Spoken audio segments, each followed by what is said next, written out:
Hey, what's up? Hey, my Surface Pro had a black screen of death apparently. Yikes. Oh At least it's not a no, blue for screen. real?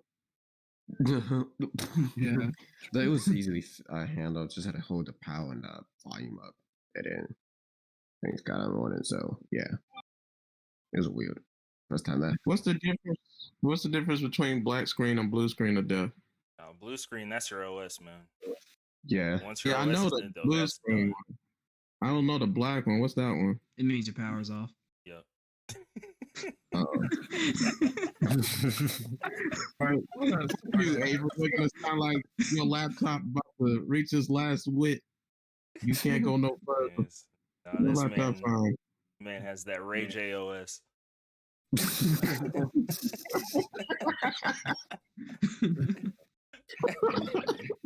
Well, that being said, we're already recording. How's everybody's day? How's the week going? My week has been going pretty good. As of I want to say Monday, my title officially changed to assistant vice president at the bank. So now Oh my! Hey, congrats, it's man. all said and done, and I'm officially in that position. You ain't president yet? Say what? Yeah, you're not president yet? Oh no, that's probably about another 10 years or so. Man. Yeah, I'm going for CEO, bro.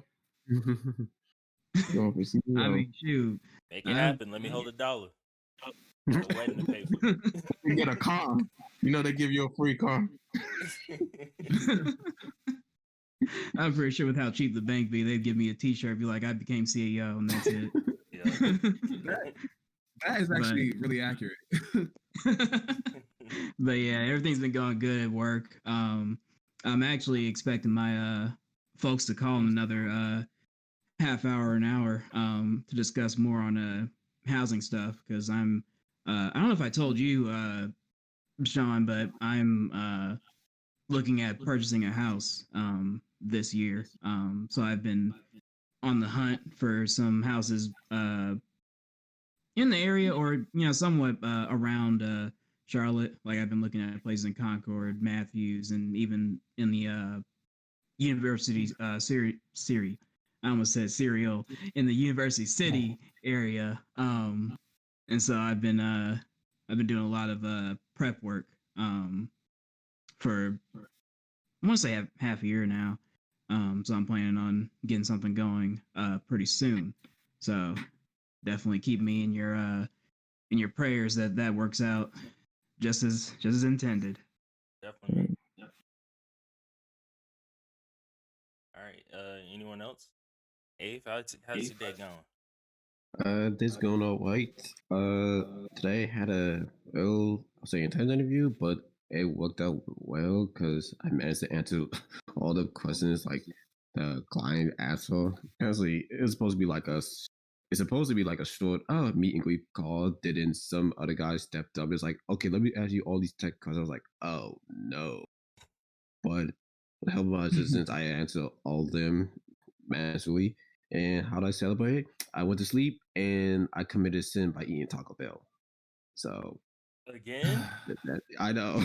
I got hungry. Ooh, we gonna get into that today. All right. So I'm sorry, I committed another sin. Oh no, gosh. For me, my week's been going really good as well. It's funny that Cam's position finally switched over because the same thing happened to me this week. It's been announced that I'm the site director at Charles T. Myers, and I'll be the main point of contact and the head coach for overall volunteers, assistant coaches, and anything else that happens at that specific site for the first T in this program.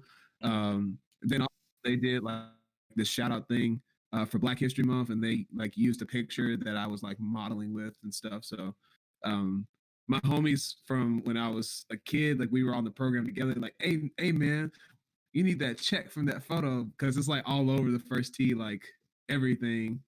And same thing at Tennessee State. It's funny. Yeah.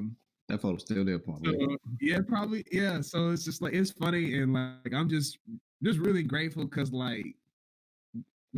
it's funny how like what I don't want to do or what I don't think I need is the thing that I need to do or is the thing that I need in my life at this time. So like, yeah, things could be better in other areas of my life, but really like I haven't really been reading my Bible lately. I just been waking up just saying thank you God for everything that's been happening in my life, bro. Like real talk. So that's that. Amen. And then also Friday I'm releasing 2 tracks with Chill Select. Hopefully everything is taken care of because we've been working on this for the past 2 months or so. And yeah, so that's about it for me. Yeah. John, what's good? Too much, man. Can y'all hear me? Well, I'm gonna make Yeah, sure I'm we not can on hear you. mute. No, you Yeah. good. We can hear Alright. you. Yeah, I'm following people right now, but I'm almost done. But but what was I trying to say? Man, like honestly, man, I've been at my lowest, bro. Like Jerry knows, and Cam knows a little bit because I know he can tell when we were roommates. But like at a certain times, I get like I get low when I hit rock bottom, and it could just be when things like go to crap. So like, and when I get at that place in that state, it's either suicidal thoughts or I just get down with myself, like self-esteem wise. And when I say that, like that just means like I don't feel like I'm worth anything. Like it could be anything. Like I'm ugly, like I'm not good enough, or like just something like that. Like I don't get enough women. Like it's stuff like that that gets to me. And when I get to that place, like that's a dark place for me. So like that's where I'm still at, kind of a little bit. Like it's been getting better because I talked to her about it finally with my girlfriend. So you know that's where I'm at right now, though, man. Like it's just a hard time, like IRS and being in debt, but I'm almost out of it. Like I can pay it off now, but then I have nothing. So yeah, we'll see what happens. Yeah, man. One thing I can say, I'm pretty sure we've all been there. Times where we felt like we're not good enough, smart enough, or just whatever it is enough, And uh, Yeah. for us to be able to kind of come together and fellowship in the Word, I'm sure you're gonna find some things today, even to where, even in times to where we're at our most low, God still has us. God still puts confidence in us and commands that we have confidence in ourselves.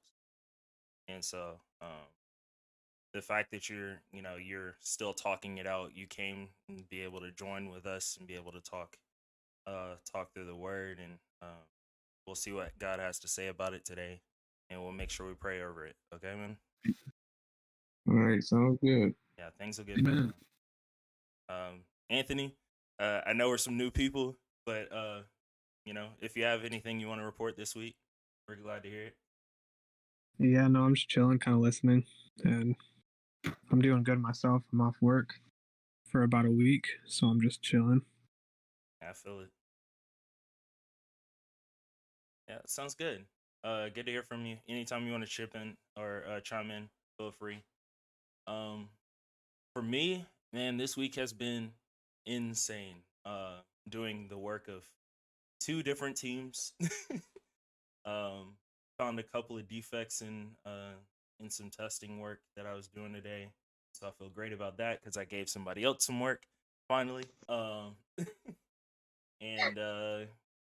yeah, I've just been so grateful just to be able to be alive and be able to just to be able to just say thank you over the things that I have and things that God's doing in our lives.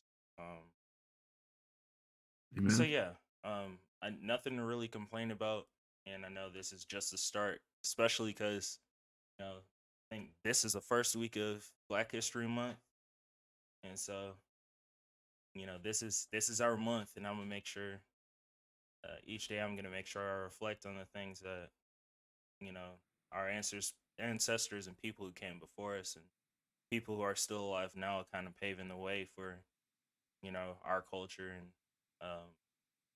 and just for us to be able to appreciate the things that we do have. Mm-hmm. And so, speaking of things paving the way for the things we do have, I have some chicken at my front door. Y'all conversate for like a few minutes. I'm gonna go grab it, and You then gonna we'll go share? ahead and get started. You had Taco Bell, sir. That is the worst transaction. You I've might ever want heard.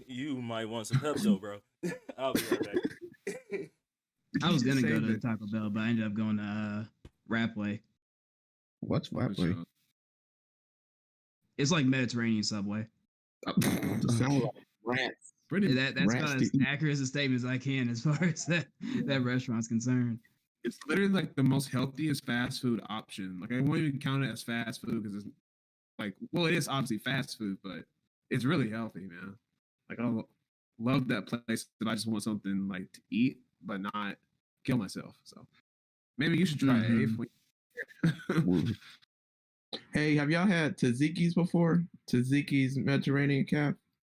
I have, but I think it's once. because it's chain. I don't really like it that much. Like I've had better like local Mediterranean food than that like tzatziki's. You know, Okay. I have never heard of Tzatziki's. really, it's like Yeah. everywhere. Yeah. Mm-hmm. All right, I'm back. I'm starting to see it. All right. Hey, I don't know Miles, what it- you're a yeah. QA tester? Function tester, development, all that. Oh, cool. But yeah, I don't know why. I was just thinking about it. The dasher had dropped off my food, but like he had brought his wife and stuff and was like trying to introduce his whole family to me while just dropping off food. I don't know. Mhm. He was polite about it though. All right, so let's get into Exodus. So today we'll be talking about chapter 1 and 2. I'm laughing about that. So who got a chance to be able to read through chapters 1 and 2? I was able to read 1 through 5. You read chapters 1 through 5? Yeah, I thought we was gonna do 1 through 5. I was like, oh, I was just going 5. I was like, 1 oh, so through he said 1 through 2. He was like, oh, okay.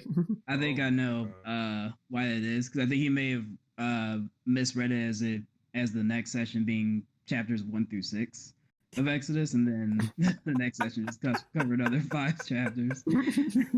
I see Yo. why, Okay. but I did get a chance to read 1 and 2. Okay, good. I've only been studying chapter 4. Like I've been doing that for the past 2 weeks. So I've been doing YouTube videos on it. Okay.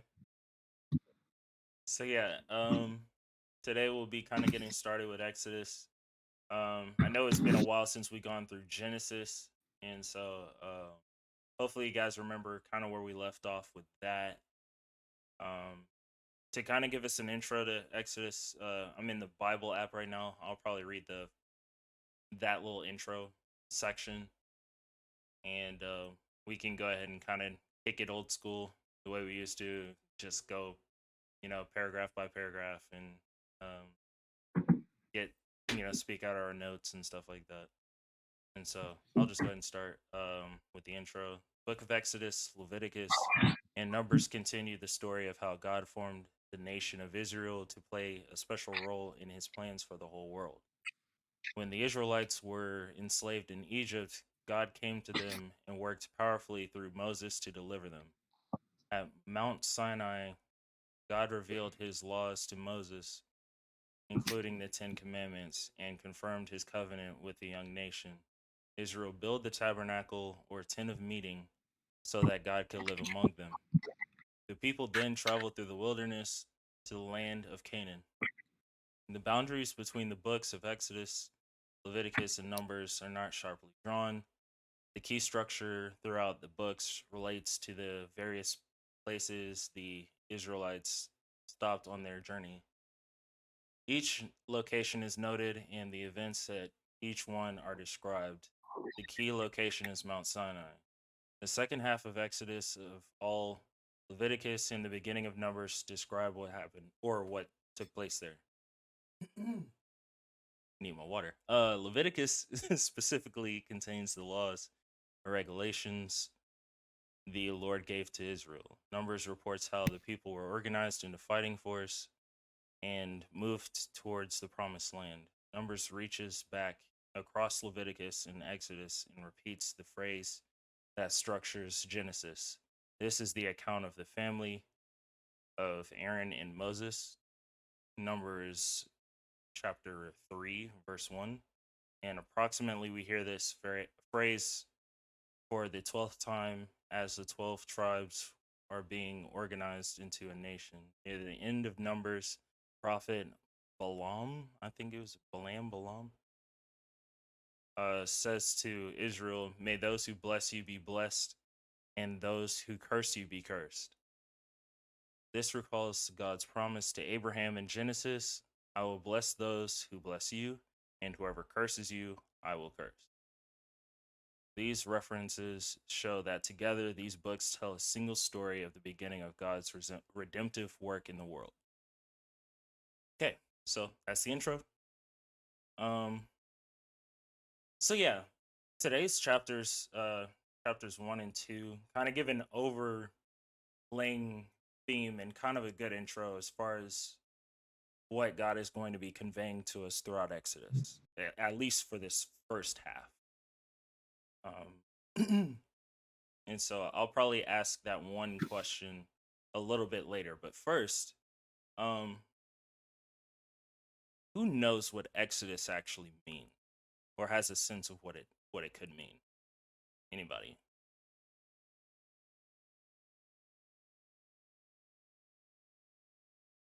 I would say that Exodus is akin to like a really just I want to say more so escaping. It's because we hear the term pretty much every day that there's a mass exodus from a county or from a country. We hear of a mass exodus of refugees. So we, in modern times, we relate that to essentially just leaving.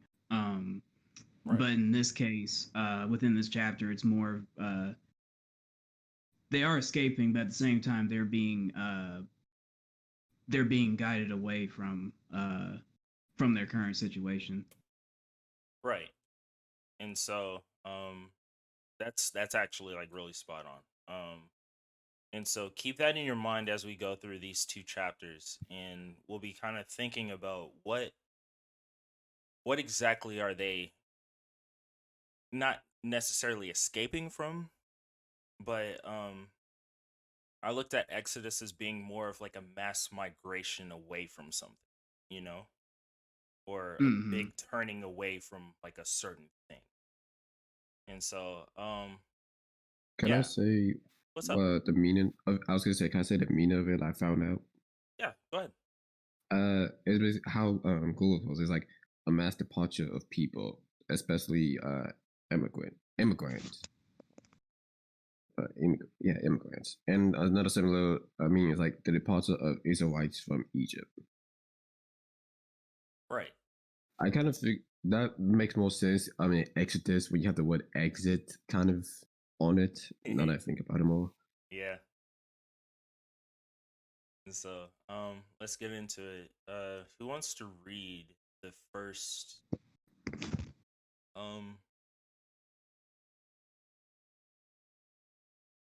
yeah. Who wants to read the first maybe 3 paragraphs? So basically to the end of verse 10. Yeah.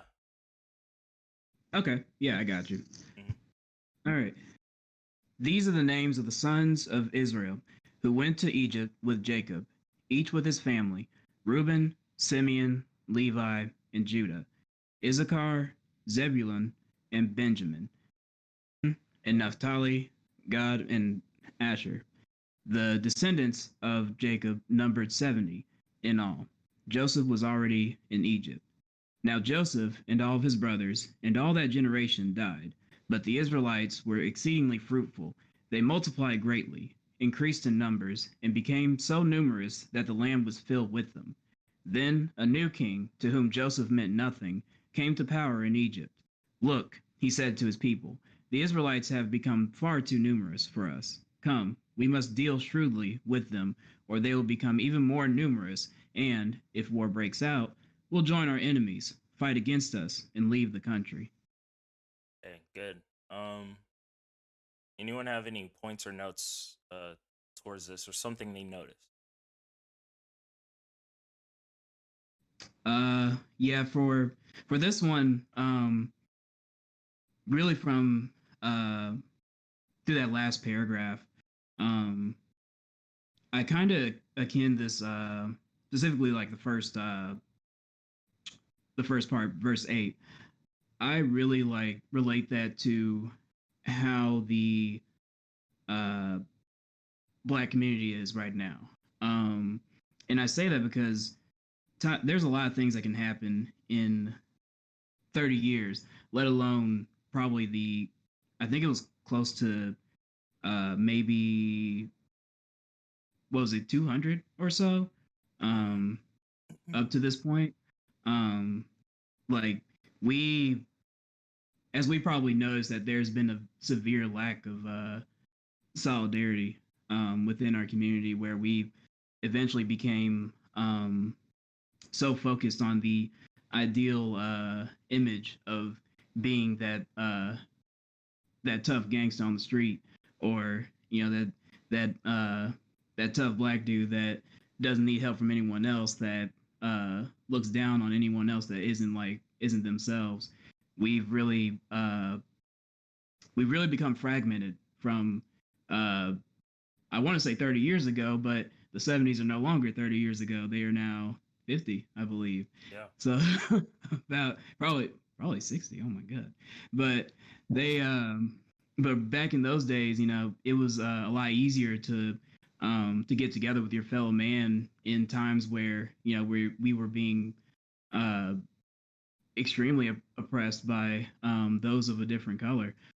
We always stuck together in the hardest of times, and in a way that we very rarely see now. And if we do see it, we end up seeing it in like some light where someone's only doing it for some form of notoriety, to gain a position of power or gain some form of cred, instead of just doing it just for the sake of helping out. So how that ties back to what we're seeing here is, this is generations later.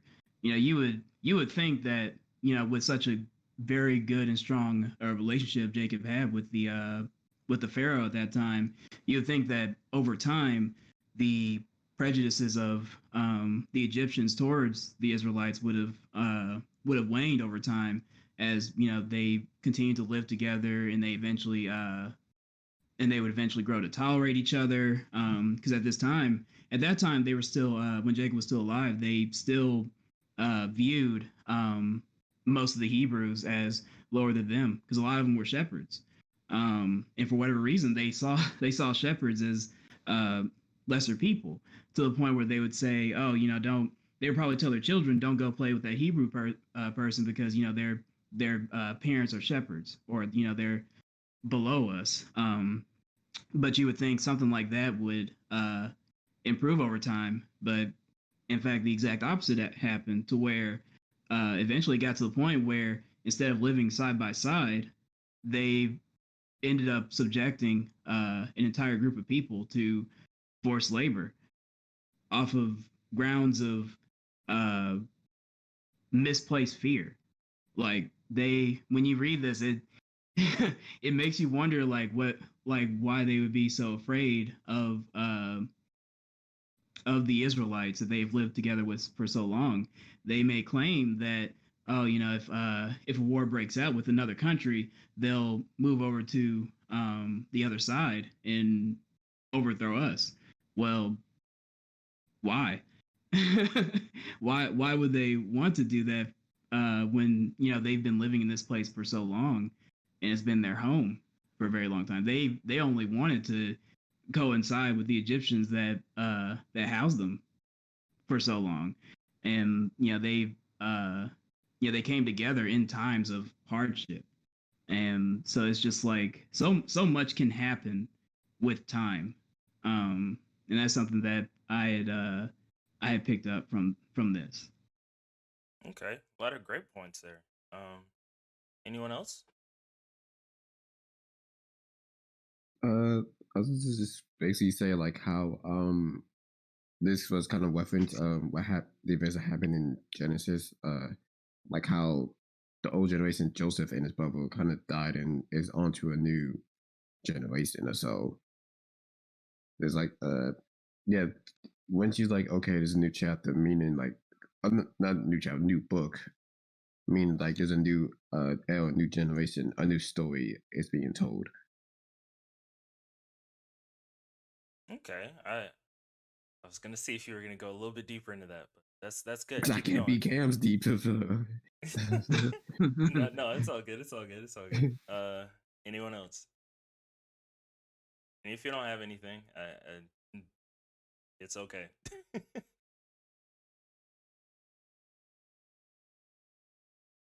Okay, well, let me get into mine.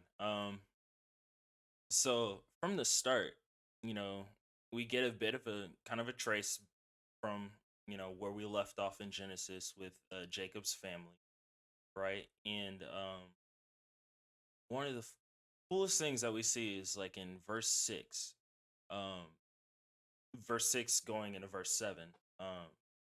We see that that same promise that God had made to Abraham, God is still being able, God is still doing that, and the things that God has promised, they're coming into fruition. And so the fact that in Genesis we saw that Abraham was promised that he was going to be made into a great nation, and then we see this small family that moves into Egypt, comprised of Jacob and his brothers, Jacob, Joseph and his brothers, and all of them, turning this situation where they were in Egypt in the middle of a famine, and they established, this system to where everybody within Egypt was able to sustain, and they were able to live, well within their means for being in a famine. You know what I mean? And then from within that, in that test that God had put them through, God was able to take that struggle and the things that they had to work through together with God, in communion with God, and they were able to grow into this numerous amount of people who are Hebrews. So much that the next Pharaoh saw the power and the things that they were able to accomplish and was feeling threatened by that. And so we've seen something like this before in Genesis, to where I think it was not only just Abraham, but it was also see, Abraham. You had a few people who were able to go into into Egypt, be able to create some kind of business or create some kind of profit, to where people were able to look and see the things that they were able to do, and they felt threatened, and so they pushed them out because they felt like they were gaining too much power to where they would be a threat. You know what I mean? And we kind of see that same thing to where um and I'm not trying to also kind of turn this into a race thing, but I'm also trying to make sure I paint the picture. Um, when a black family moves into like either a predominantly white or more of a upscale neighborhood, and they're kind of seen as like the outcasts, and you kind of see things where like property values drop on a certain house because a black family may have stayed there or stuff like that. In it kind of looks like, within a certain situation, when somebody of color or some person of like a lower I guess a lower class standing is able to kind of go and migrate out of that one situation to where they were low, and now they're experiencing great growth, and they're able to do things that they wouldn't normally be able to do. um these are things that we normally would celebrate, but there are a certain population of people who may not, because that just means somebody may have caught up or surpassed certain things that they were able to accomplish. And so there's certain times to where even in our own jobs or our own positions, to where somebody will see you, growing. Somebody will see you accomplishing things at a pace that they were not able to meet. And so out of jealousy, they'll look down on you, or they'll tell you that, they'll look and see, like, how did Cam get promoted to this position, and I've been with this company for like 5 years, or I've been with this company for like longer than Cam. Or they'll see Germ having started at first tee last year and now constantly moving up, constantly doing things, constantly, exceeding and excelling in those positions, and people looking at him. Or Ave, I'm pretty sure there were plenty of people that were going for this spot that you were in. And now that you have, or people back in DC, they may have seen where you started out and where you're going, and they're like, man, why couldn't I have done that? Or why am I not able to do the same thing? And they'll feel threatened by it.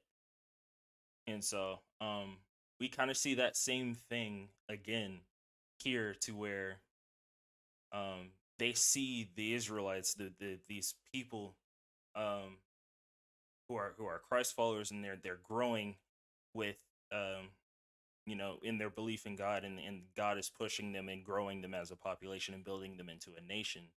And Pharaoh from the outside is looking at this and saying, what in the world is going on? you know and so just like all the time, like we've seen in the past, they see power and they're threatened by it, and they start treating them a little bit more, ruthlessly, or more like almost kind of building up into this next thing, which kind of makes them feel like they're getting pushed out, or that they're not welcome in that spot. So we'll kind of keep going from there. Let's see. Who wants to read 11 through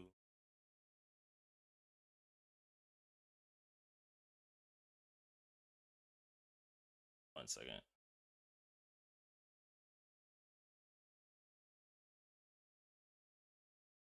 Try not to give you guys huge chunks, but I guess we're huge. We're grown men. We can read. Let's go 11 through. Yeah, shut up. Let's go 11 through 18. I can do that. Yeah. So they put slave masters over them to oppress them with forced labor, and they built Python and Ramses as those cities for Pharaoh. But the more they were oppressed, the more they multiplied and spread. So Egyptians came to dread the Israelites and worked them ruthlessly. They made their lives bitter with hard labor and brick and mortar, and with all kinds of work in the field. And all the hard labor, the Egyptians worked them ruthlessly.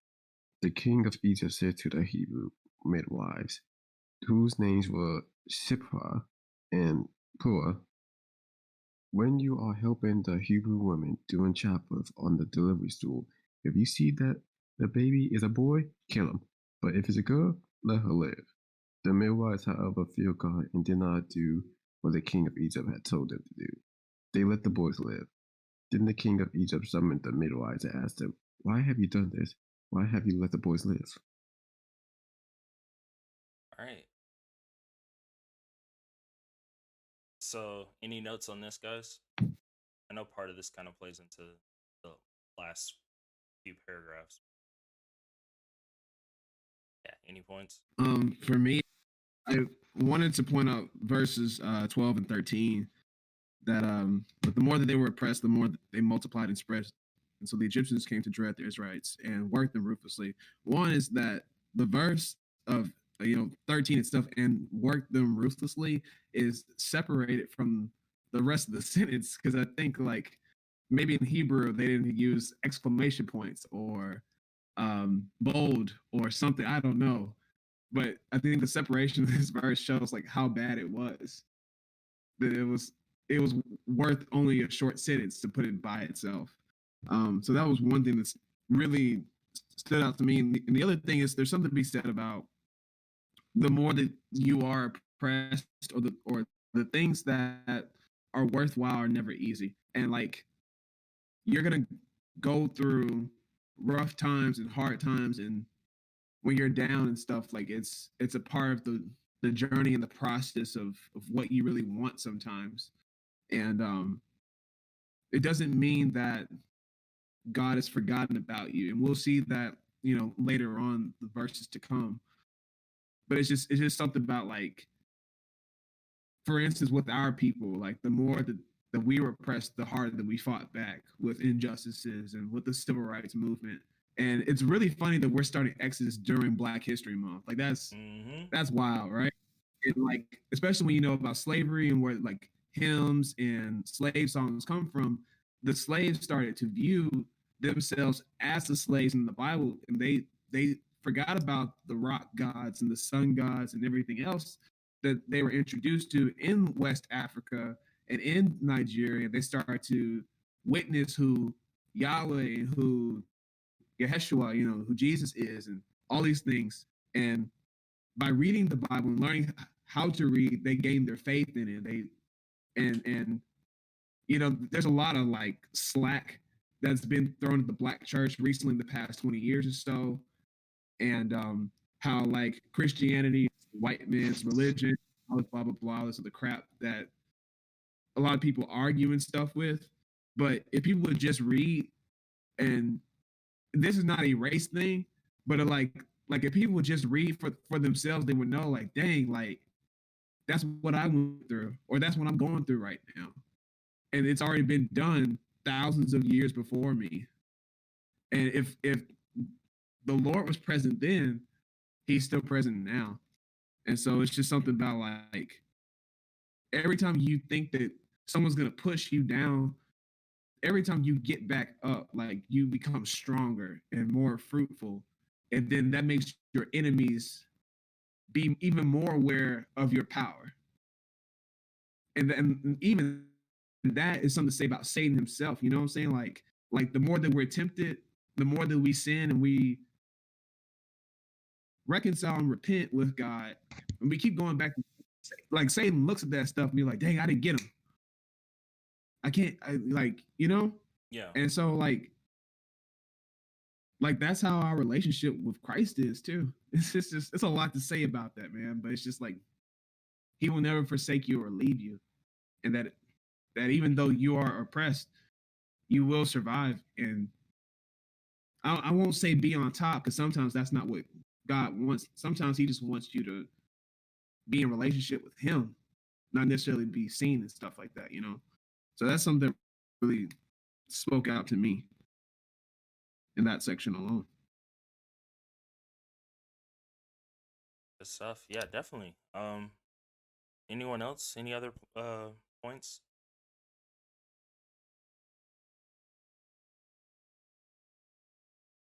I got nothing. Okay. I'll go. Yeah, go ahead, man. I just tweeted this after reading it, but I said God will reward you for fearing Him and doing what is right. Right, man. Like those verses are so powerful. But even the beginning verses, right? Mm-hmm. Let me try to remember. Okay, the new Pharaoh. So like when the new Pharaoh came, right? Like we read the book of Exodus. Y'all read it way more than me because y'all went through the whole book, right? All together. And I'm sorry for not being a part of that. But with Joseph, man, like he saved the world, right? And just saved himself and the Egyptians. No, he saved the whole world from a famine, right? So everybody knew who Joseph was and his family. But years has passed by. I think it was 430. I don't know how many years passed by, but it was a lot, right? It was a lot. And it was so many years. Yeah, like all of them are dead. And so the benefits that his family from what he did, nobody like it was running out, So like everybody forgot. And so that says so much. Like in the Bible, it does a really good he paints a really good picture of how fickle people are. Like they'll love you 1 minute and praise you 1 minute, but then they'll reject you the next. Like they even did that with him. Like even his hometown, like, like he had to deal with it himself when he came to earth. So like for us too, like people are gonna love you one minute and hate you the next. So like they love the Israelites and what they, their father, like Joseph did for them, and their father Abraham, and all them before them, right? And Jacob, so and Isaac too, like so all of them, right? Well, Isaac, well, yeah, Isaac too. So, anyways, like this time comes and a new Pharaoh comes, and it's like a new manager comes. I mean, you guys have worked before. I don't know if you had to deal with it before, but you have one manager, and that manager adores you. They love you. They know your work ethic and everything. And you got another manager that takes his place, like that manager that loved you. Just I don't know. He just leaves like abruptly, and then you just get a new manager the next day. And when that new manager comes, he's racist. Like all of us are black in here, I think. So this manager's racist, and he treats you not well. Like it doesn't matter what your track record is. It doesn't matter what you did. He just has something against you. So he makes up lies about you. And so that's what this whole passage is talking about. Like this whole chapter, like it's painting a picture that no matter what, no matter what adversity, no matter what obstacles people put in your way that are against you, when you fear the Lord, man, God's going to bring you over. He's going to see you through. He's going to get you through it. And not only that, he's with you. And he's with you so much that he'll help you out in little seldom ways that you can't even see, you can't even fathom. Like these midwives, like the king, the Pharaoh ordered the midwives to kill the men and leave the women. But they feared the Lord, right? So that's another thing. You never know. God uses people, and you never know who he will use. And like in the book of First or Second Corinthians, it says like, you need to be kind to everybody because you never know if who you're coming across is an angel sent by the Lord. And you want to know, to be honest with you, all children of God are angels to an extent. You know what I mean? Like the ones that truly love him, truly fear him. And those people are going to have your back when you least expect it. They're going to come in your lives and come among you and in your midst when you really need it. And when that time comes, man, like it's gonna be a lifesaver. But those times only come they come when it comes. Like God has already ordained it and everything like that. But like that passage these verses are so powerful. Like Jeremiah pulled out verse 12 to 13. And he said, I think he mentioned 17 too, but like 22, it says, so it was good to the midwives. And the Israelites continued to multiply, growing more and more powerful, man. Like, so that goes back to what I was saying. Like, when you obey God and you fear God, no matter what adversities you face, no matter what obstacles, like you'll multiply. God got your back, and his will can't be whatever that word is, thwarted. You guys know what I'm trying to say. I can type it, but not yet. Yeah, thwarted. Yeah. It's all good. I'm good though, but yeah, I just want to point that stuff out. I could point out more, but my lips are parched. Oh, it's all good. Yeah. You already mentioned 20, so I'm gonna go ahead and just read the rest of this, and then I'll get into my points if there's no objection. All right. It says the midwives. Yeah, I'll start at 19. The midwives answered Pharaoh, Hebrew women are not like Egyptian women. They are vigorous and give birth before the midwives arrive. So God was kind to the midwives, and the people increased and became more numerous. And because the midwives fear God, he gave them families of their own. Then Pharaoh gave this order to all his people: every Hebrew boy that is born you must throw into the Nile, but let every girl live. All right. And so we get into this theme to where we kind of see bits of, how we can relate due to our, the things that our ancestors endured, and even things we just deal with every day towards, us being people of color, or just us, having to face adversity, you know what I mean?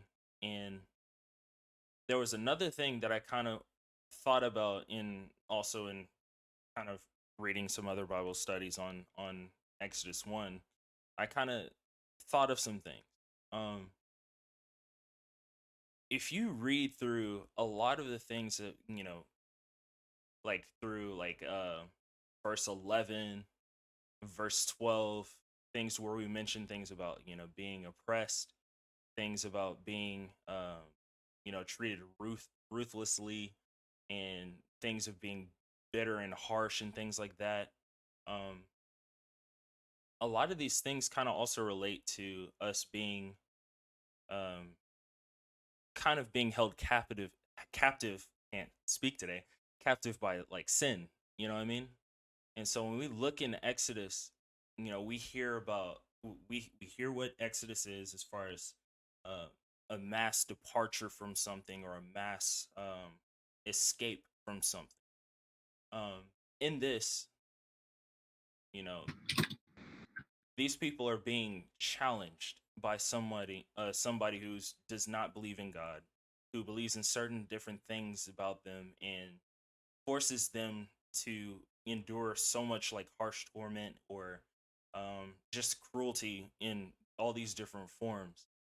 And I think about it in terms of how every day we're in a battle towards, are we going to do the things that God has placed us here to do? Are we going to honor God and not sin?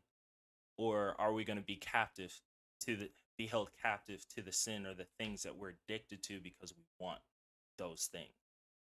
And so,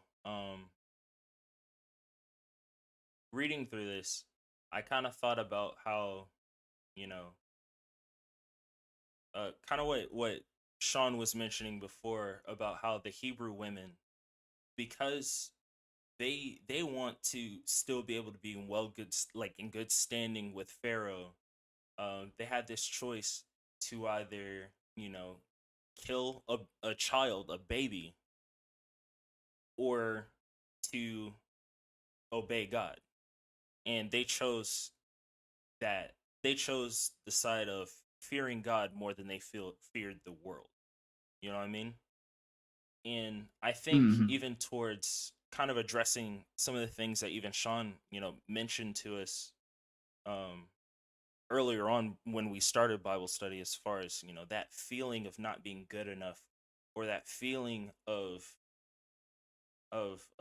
certain things about you that you do not like, or things that you're trying to work out of and you're struggling with, and things where you're feeling low.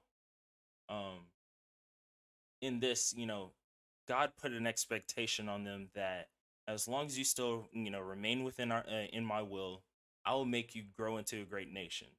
And so, regardless of all the torment, all the things that they were told about, being Hebrew or being considered an Israelite is horrible, is bad, and you're a threat to all these different people, they still decided to serve God and put God's thoughts and God's what God says about them ahead of the things of the world.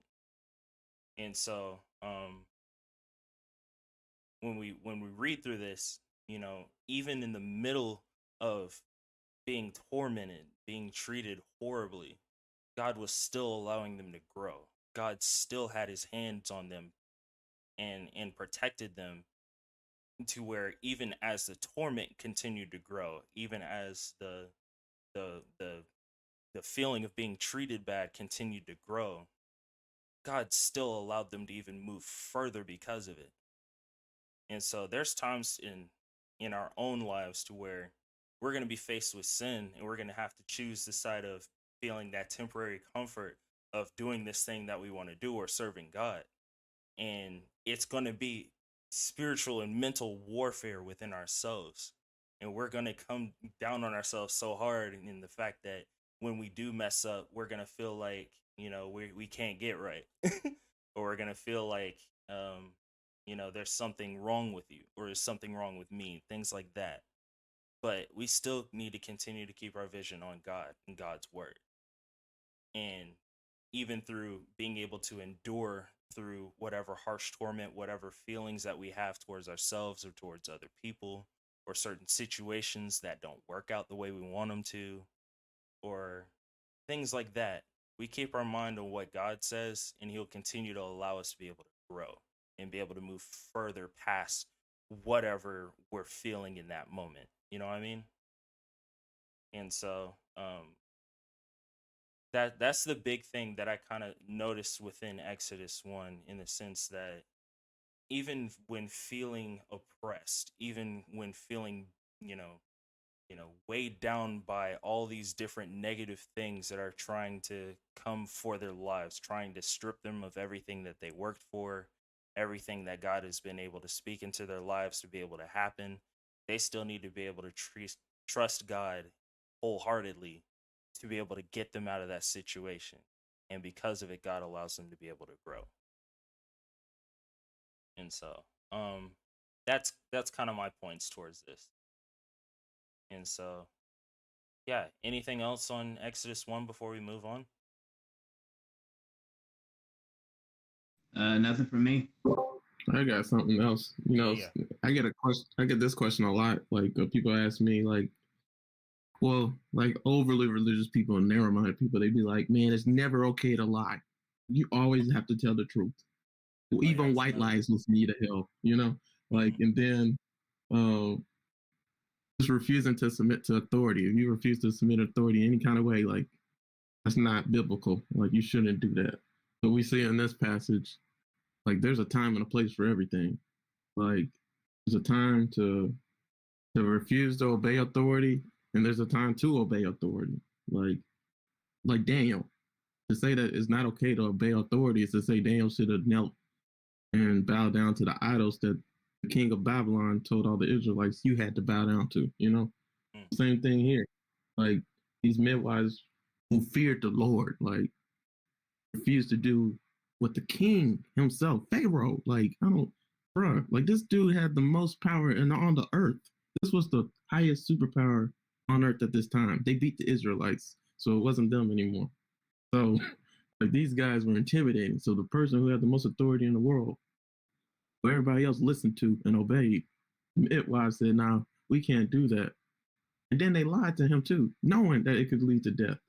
So like, yeah, like as Christians, like there's a time and a place for everything. So yeah, I'm done talking. We can go to the next chapter. Yeah, actually, no, that's actually a really great point, in the sense that, we just saw an example of this in real life, in the fact of we see, people like, Kevin Kaepernick and BLM and all these different people going out and protesting in the right way.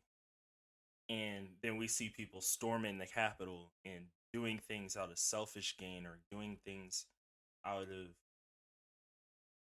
something that's not necessarily godly. You know what I mean? And they end up getting punished for trying to do the same thing that people were doing as a command by God. You know what I mean? In a sense that, there's certain situations to where we are called to actually rebel against the things that the world is teaching us is right. And so this thing about, racial inequality, gender roles, things of feeling oppressed by just a certain force or a certain nature that separates us. Whereas, in this, the midwives were challenged and told by the authority that you need to kill these kids, and it's because I said so. You know what I mean? They chose God over the ways of the world. And just as we are called to, obey God's commandments, we're also challenged to, step up when we see that God's people are being treated unfairly. And so we think about that with all the protests and stuff that's going on. And I think that's a really good point, Sean. Right. You know, what you just said is just powerful. You know the verses you just read, right? Yeah. So if we do what you said and we obey God despite anything, right? The next verses clarify what's the reaction? What happens when you do that? In verse 20 says, "So God is good to the midwives," right? So when you obey God, He'll be good to you, right? And the Israelites continue to multiply, growing more and more powerful. So that next part is basically saying, like, when you obey God and you fear the Lord and you and you do exactly what he tells you to do and what he calls you to do, despite your circumstances, despite what everybody else is doing, people around you are going to be blessed, right? It's going to grow. They're going to grow in their faith. They're going to grow more, right? And then that next verse, and because the midwives feared God, right? So it belabored that point again. He gave them families of their own. So I wonder how, like then Pharaoh gave this sword. Okay, that part's not important, but verse 21 though, right, it said that he gave them families of their own. So I wonder, who are the midwives? Like, how did they get their own families? I guess like in that time period, like if I had to guess, I guess midwives weren't allowed to have families. Like they were subject to the king. They probably the king's concubines or something. I don't know, but yeah. So God blessed them. So that's what happens with us. Like God will take you out of your circumstances, whatever mistakes you done made, whatever limits and chains are bonding you, and bless you. And that's what happened when you fear the Lord, man. So that's what I got from that verse too. But yeah. Okay. I think I'm done. I don't know. Yeah, me too. All good. All right, mine's clear. We're about to move on to Exodus 2. I'll read it. All right. About this time, a man and a woman from the tribe of Levi got married. The woman became pregnant and gave birth to a son. She saw that he was a special baby and kept him hidden for 3 months. But when she could no longer hide him, she got him a basket made of papyrus reeds, and waterproofed it with tar and pitch. She put the baby in the basket and laid it among the reeds along the bank of the Nile River. The baby's sisters then stood at a distance watching to see what would happen to him. Soon Pharaoh's daughters came down to bathe in the river, and her attendants walked along the riverbank. When the princess saw the basket among the reeds, she sent her maid to get it for her.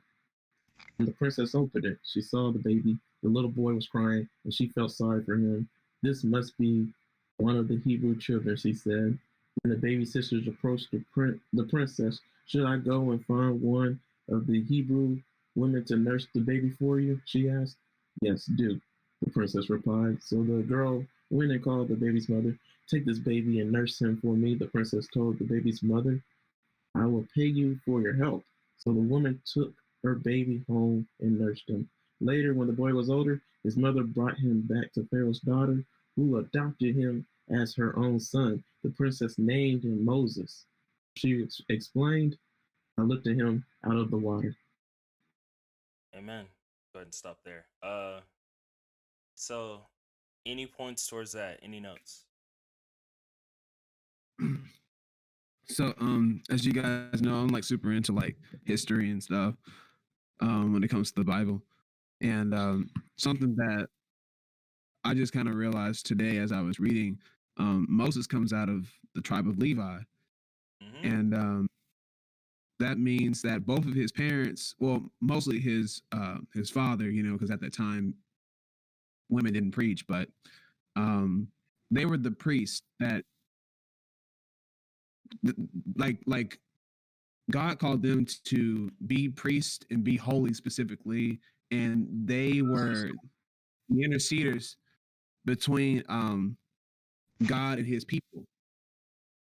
And so like that's why I won't say that's why necessarily, but that's why, like, for instance, Moses in the burning bush later on kind of explains to me why Moses genetically was able to have that moment with God, and that he was almost like his maybe great grandfather Joseph before him, where Joseph was double blessed, with his two sons. And so I think Moses is the same with his two parents. Like, oh, you're a priest, all right. You're a leader. That's for sure. There's no ifs, ands, or buts about it. You know what I'm saying? So that's something that literally like revealed to me as I was reading this today. Anybody else has anything that's something that I have, I'll probably say later. Okay. Anyone else?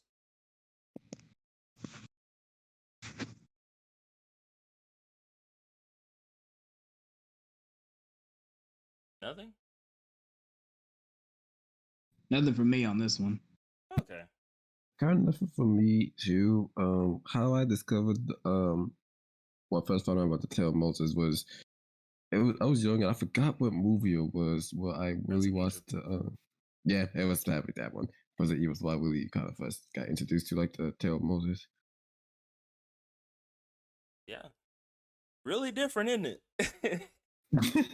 Wasn't as dramatic. You ain't see no hippos and crocodiles and stuff like that snapping at him while he's floating down the Nile in a basket.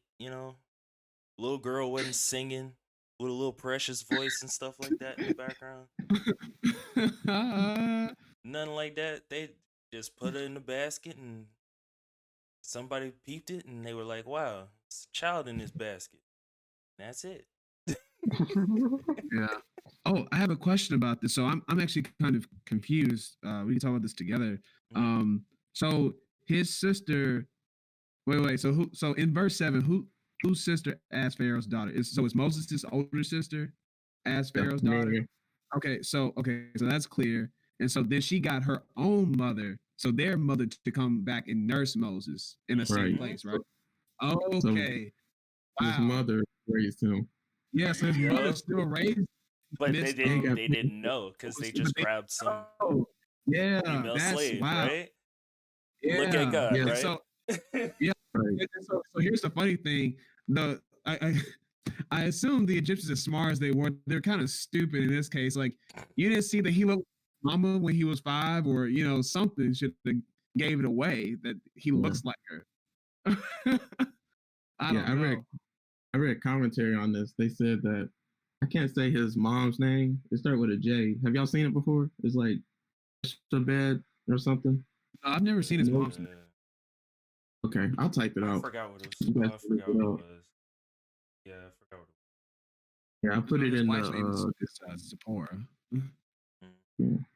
I put it in the discussion. Right? His wife's Zipporah, Moses' wife, but the mom is Jochebed or something. But anyways, that's beside the point. Yeah, so his mom, like, this was all planned. Like, you can tell because the way she put the reeds and the puppers reed, all that stuff, the tar and the pitch. The way when she pushed it down the river, she knew exactly where it was going. So she ain't gonna just put a baby in a river and then hope for the best. Like, she knew where it was going, and she knew who the the princess was. Mm-hmm. So like, he must have had some type of encounter with them. Like, the Israelites has been there forever. Like, they know the Egyptians, like, and they know them. So like, she knew that she could trust this princess, and so she told her daughter Miriam, like, okay, this is what you're gonna do. You're gonna go up to her and say, "Ooh, wow, a Hebrew baby. Like, should we kill him?" Like, like, of course she's gonna, the princess ain't gonna want to kill the baby. It's too cute. Like, so, and so instead she said, nah, like, okay. So like, the mom already planned this out. She told her daughter what to say, and it just so happened that the princess was like, okay, like, just get a midwife, get a Hebrew midwife, somebody to raise this baby, and I'll pay him. So it was planned all along. And so, I mean, to me, like, this text is just saying, like, no matter what people, nobody can stop your blessings from coming to you. Like, what God has for you is for you. And so anybody that tries to get in the way of it, like, they can't. Like, you know what I mean? So, and that's what that text is trying to say. But like, when you really like study the commentary on it, man, women are so manipulative. That's another thing for this text right here. But then also like, you got to be smart, man. You got to use your brain. Like, God, man, this is so powerful. Like, all the Exodus, right? So I told you I've been studying Exodus 4, and like, the thing that's been coming in my head all the time is when God told Moses, "What's in your hand?" Right? And when God told Moses to go save the Egyptians, and he didn't want to do it. He's like, I can't talk. He kept on making excuses, like, he made that excuse after excuse, and it didn't change God's mind. God was still going to use him, and God said, I already gave you the tools that you need to do it. All you gotta do is trust me. And so that's the same thing with these Israelites. Like, God already gave them tools, in us too. He gave us the tools and the resources to get out of our circumstances, to hurdle over any hurdles, to do anything. But it's about us using what's in our hand. and that's what they did right here. So like, I feel like all the Book of Exodus, like Moses wrote it too. So like that, it's his same personality coming out through each and every single text. You know, because I think he wrote all the Torah, like so Genesis, Exodus, Leviticus, and Numbers, and Deuteronomy, I think. But all right. Yeah, awesome points. Anything else, guys, before I get into mine?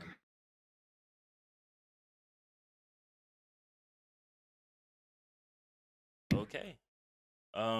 So in Exodus 2, we'll kind of see a recurring theme of basically people being saved, either from either from God actually bringing people out of a situation, or more so seeing people, namely Moses, coming and saving or trying to put his hands into a situation to be able to bring somebody out of it. You know what I mean? And so in the birth of Moses, we see not only his sister but his mom kind of get into the situation where they save Moses from being killed, because they're killing these babies now. But we see just all these different things to where well, I'll get into those points. Moses. Anyways, we'll see this recurring thing with people being saved, right?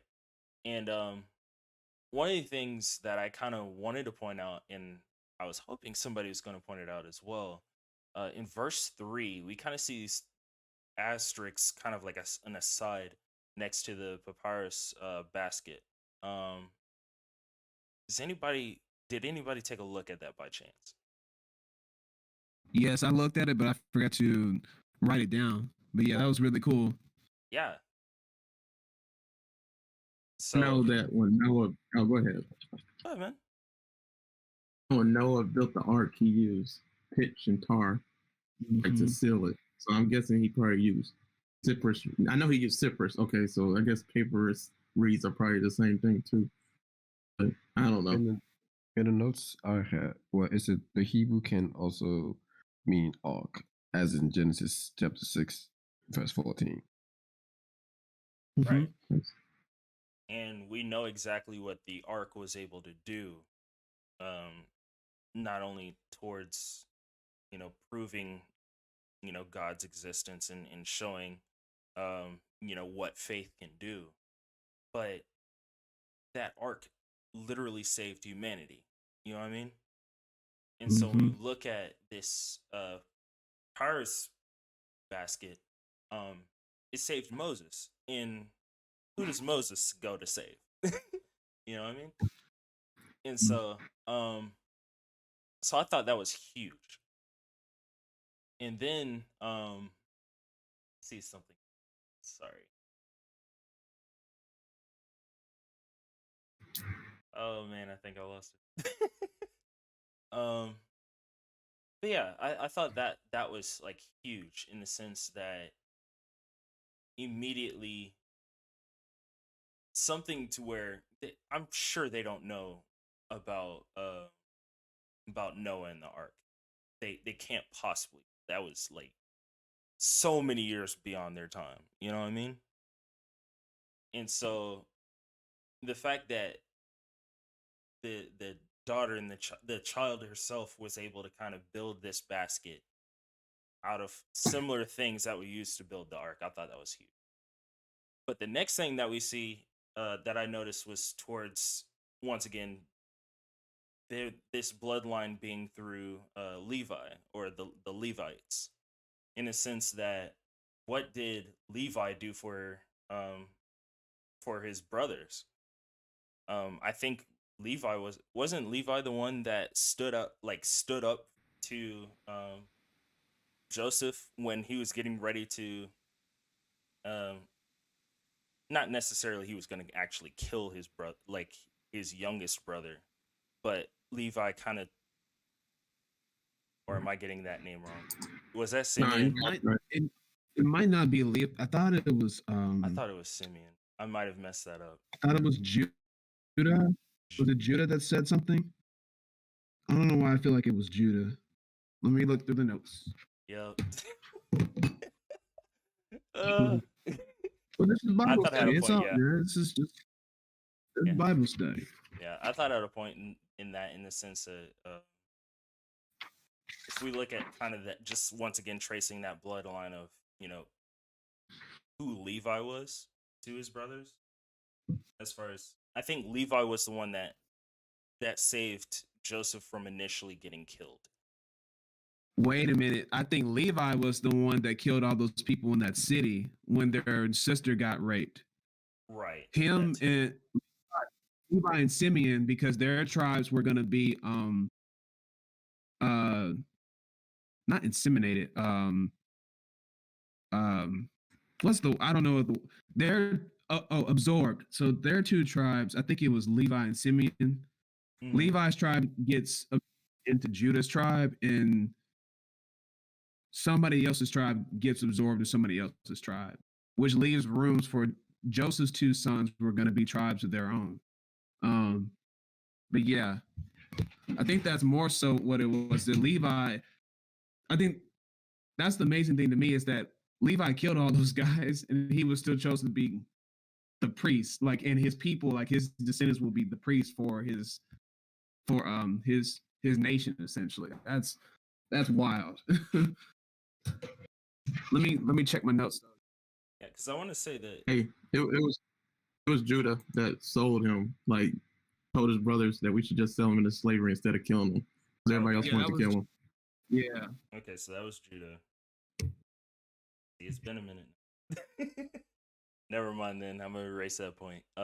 Basically, yeah, we'll see that reoccurring theme of people getting saved out of a situation. Thanks for checking me, guys. So yeah, let's get into 11 through.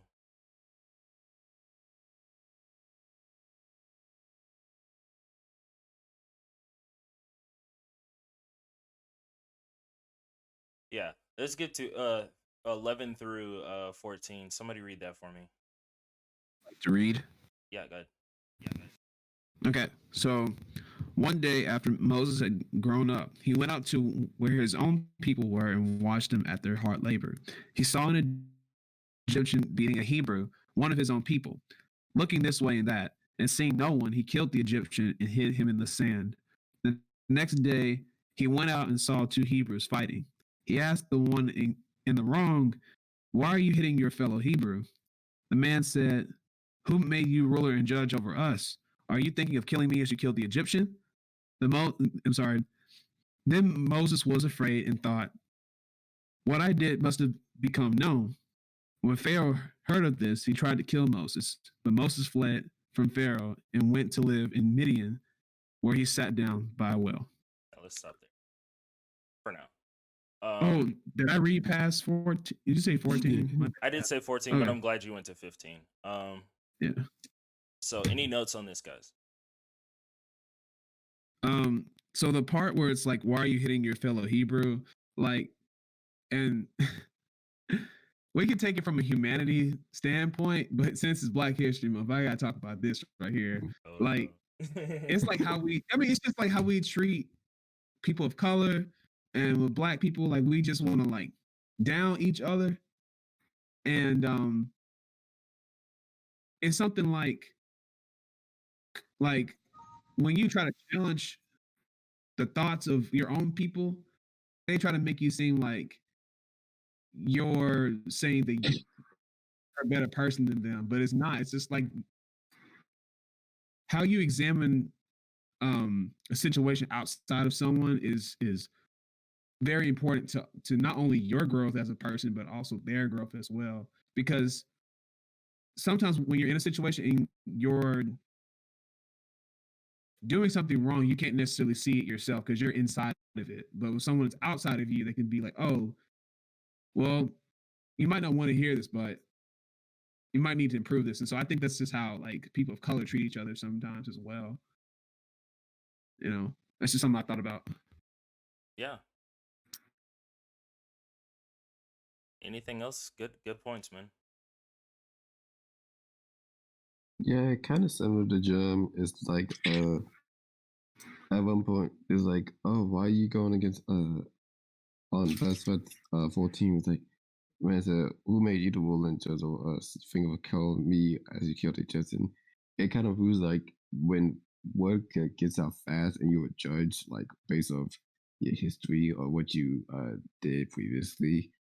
People look at you forever sinned or what you call righteous you done, and they would think, oh, they're just doing us because they get into an argument. And yeah, it's them just telling you just mind your business, or else they just assume they're gonna just step in, get involved, and make decisions on your own. Okay. Anyone else? So, like, when we read this whole chapter, one thing that, first of all, like, one thing my dad always told me growing up was like the thing that burdens you the most is your calling. So whatever like grinds your gears, whatever like gives you the most passion, really arouse you, like you know what I mean? Like it just pisses you off. Like you say to yourself, I can do it better. Like that's your calling. So it's so funny that we'll see here. It's like how Moses reacts to stuff. Like I'm about to read, like the shepherds took advantage of women who were trying to draw water, and Moses reacted. He was pissed. Like he was like, no, this ain't gonna happen. Like so he couldn't stand injustice. He saw his people. And it kept on saying his people. How do you know it was his people? Like I'm pretty sure he was reminded every day that you're a Hebrew. You're not one of us. You ain't no Egyptian. Like, you're just a mascot, basically. Like you know what I mean? Like you ain't really, you never really fit in. And like it's kept on saying, it started off in verse 11 saying he went to visit his own people. I'm pretty sure he felt like that was his own people. And like he wanted to help them, but he couldn't. He didn't have what it took to help them. So like he was just missing something. And we'll see when we get to Exodus 4 what that something is. But like it's like this touched me a lot because I read this point too. It says hiding a wrong never erases the wrong. It only postpones its discovery. You guys get that? Yeah. Hiding a wrong never erases the wrong. It only postpones its discovery. So, like as believers, man, we gotta be careful. Like, it sucks being a pastor. I tell Jerry a lot when we were roommates, but like the biggest thing that sucks about being a pastor and like saying you're gonna preach the Bible is that you have to live a perfect life. Mm-hmm. Because the minute you speak on something that you're not practicing and somebody knows, just like his own people asked him, who are you to tell us what to do? You just committed a sin. You murdered somebody. He thought he hid the sin. Like he didn't think anybody saw it, but they did. And that's how it is as believers. Like you may not think anybody knows, but they do. You can tell. Your vibe will attract your tribe, man. So like, yeah, this was powerful, man. So we just gotta live a holy life. That's what Jesus said. And I'm about to do a YouTube video on that too, just talking about how like black people, like there's no room for error for us. Like the Israelites are the closest things to describing black people. Because when Jesus said, be holy for your Father in heaven is holy, he was talking about how, even as black people, we can have our hands up, they still gonna shoot us. We can be looking all sophisticated and not looking like a thug, they still gonna shoot us. We can be sleeping in our beds and in our own home. They can come barging in our home and kill us. You know what I mean? Like, it doesn't matter what we do. But the thing is, like with Breonna Taylor, she had ties with her ex-boyfriend who was a thug, who was a criminal, who was in jail. And she called him like at least twice or a few times in the last, before, she got killed. So it was 3 months before she got killed was her last conversation with him. So because she had ties with that thug, it got her killed. So that's what Jesus was talking about. Be holy for your Father in heaven is holy. Elijah McClain, when he was walking, minding his own business after coming from he's black. He had a ski mask on, so he looked like a robber, but he was dancing. Because he looked like a robber, he was killed. because he looked guilty. He was killed, even though he wasn't doing nothing. He had a receipt. So that's what Jesus meant. Be holy, for your Father in heaven is holy. And that's what this text is talking about. Like, you can try to look the part if you want, but even then, like, well, you guys know what I'm saying. Like, Moses wasn't looking the part. Like, you just killed somebody. So why are we gonna listen to you? Why would we follow you? You hypocrite! Like, you're just like them. You murdered somebody. They murder us every day. What makes you different? Like, so. Yeah. You actually took one of my points, man. My bad. Yeah, I'm glad somebody caught it though, in a sense that when Moses, with the right intentions, trying to save one of his own people by committing murder, he looked around because he knew he was guilty. It's like, have y'all ever gotten caught by your parents doing something and it wasn't because they saw you do it, but because you just looked guilty? They just kind of just like sniffed it out. Yep. That's essentially what happens. What happened here. He looked every which way because he knew he was doing something wrong. And when you know you're doing something wrong, you don't want to be caught doing it. And it's not necessarily, and this is kind of how sin works. You know what I mean? It's times to where you feel like you're not being watched, to where you're being watched the most, and not by, Joe Schmo from across the street or your neighbor with a big, porn stash. It's God. God's looking at you. Like, God sees you, and it's times to where, you're being challenged to where you don't think anybody's watching you, but you still have to look the part. And so this time to where he got caught and he thought he got away with it. I think this man, it wasn't just the man that kind of spoke to him, but I feel like it was God himself saying, how are you going to determine who lives or dies? How are you going to determine the right way for, judgment to be, distributed to people who are evil? You know what I mean? And it caught him. Like, Moses was sitting there afraid, like, how did this dude see me? And I think, as we continue to go along, I think this is kind of one of those lessons that Moses learns towards, how to deal with humanity, how to deal with the fact that people are in the middle of crisis, but you got to be able to bring them out in the right way, and not necessarily leaving it to your own hands, but putting it in God's hands to be able to bring them out. You know what I mean? Because he saw one person doing wrong and immediately decided he did not deserve to live. You know what I mean? But we look at people like Paul in the Bible, to where, imagine if Paul got killed before his time. Imagine the people that, that the souls that Paul was able to win for God. And all of that would have never happened because Paul didn't get to go through his transformation because somebody hated Paul enough to kill him. You know what I mean? Boom. Right there. Boom. Imagine that. And so who knows what this Egyptian would have been able to turn into?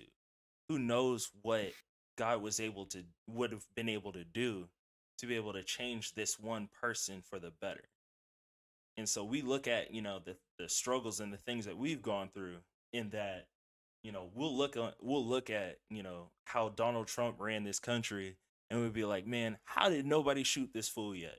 You know what I mean? I say that like almost every time I see him. I saw that when the first inauguration. I'm like, man. Real talk. If you think about it, our justice for at least a whole week and a half was when Donald Trump got sick with COVID, and we were sitting there like, any day now, we're gonna hear it. We're gonna hear it any day now. Please, something. I'm not gonna exclude myself from it. I was myself like, yo, when's it gonna happen, God? let's make it happen. Let's do it. And that's wrong for us. it's wrong for us to be able to decide what God's judgment should be. Because Right. in that sense, we're trying to put ourselves in God's position, you know? And so, Mhm. it's huge stuff. And it's times to where, we think about Cam whenever we were going through our prayer devotional, to where we got to that section of where we were praying for our enemies. Mm-hmm. This is a moment to where God should have been able to be in the picture to be able to fix that, And so keep that in mind, even when we go through our own crap at work, or Germ, whenever you're out there with the kids and little Johnny is throwing rocks when he should be working on his swing, or Ave, when you in that interview and some dude just asks you some stupid behind question and you just want to cuss him out, or Sean, if you trying to minister to the people and somebody on their phone not paying attention, you know what I mean? You up there, I hope his phone die. Let me stop. But that's all I'm saying. Don't think so highly of yourself trying to be closer to God. Think that you can be able to make God's decisions. You know what I mean? Amen. So we'll keep it going. Somebody go 15 through. It's gonna be a chunky one. Let's go 15 through. Let's go 20. How about that? Okay, I could do that. But when Pharaoh heard of this, he tried to kill Moses, but Moses fled from Pharaoh and went to live in Midian, where he sat down by a well. Now, priest of Midian had 7 daughters, and they came to draw water and fill the troughs to water their father's flock.